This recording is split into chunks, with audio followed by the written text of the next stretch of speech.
Баршаңызға қайырлы күн достар. Бүгін мен сіздерге банофик пай деп аталатын өте дәмді ерекше пирогтың рецептісімен бөлісемін.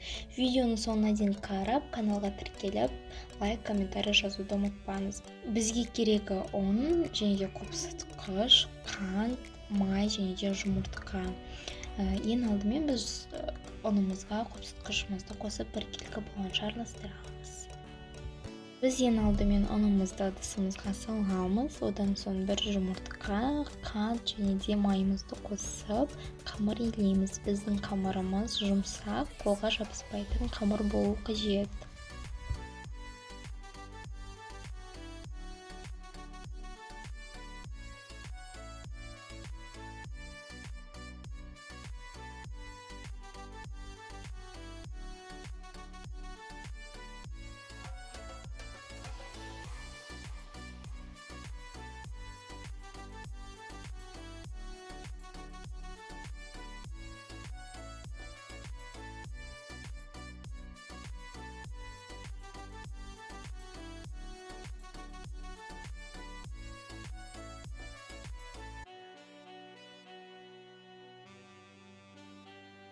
Формамыздың үстіне кішкене ұнымызды сеуіп шығамыз. Одан соң қамырымызды орналастырамыз.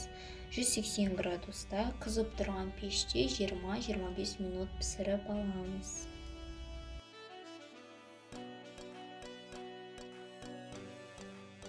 Біздің қамырымыз піскенше кремін дайындаймыз. Креміне біз ең алдымен творожный сыр мен қант ұнтағын біркелкі болғанша араластырып аламыз. Содан соң сливки құямыз. Сливки міндетті түрде 33 немесе 35% сливки болу қажет, және де сливкиміз өте салқын болуы керек. Кем дегенде тоңазытқышта 4-5 сағат тұрған сливкиді пайдаланамыз.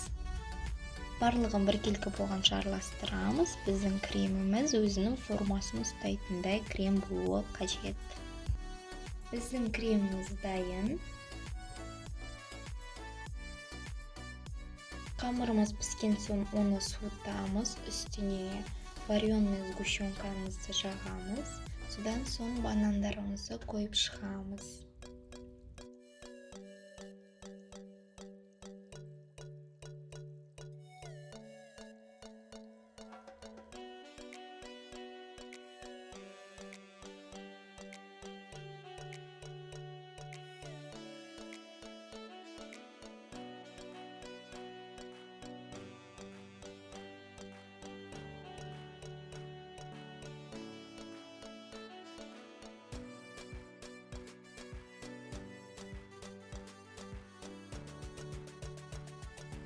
Содан соң үстіне кремімізді орналастырып шығамыз.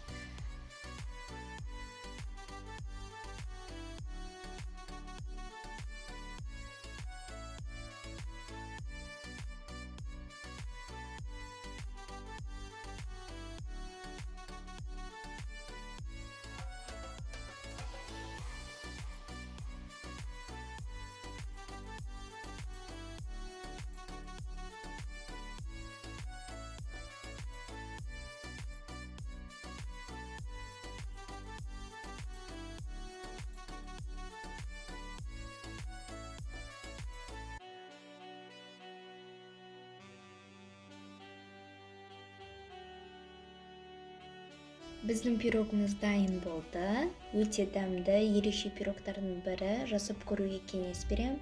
Видеоны соңына дейін қарағандарыңызға рахмет. Сіздермен болған Ертай Варужан. Астарыңыз дәмді болсын.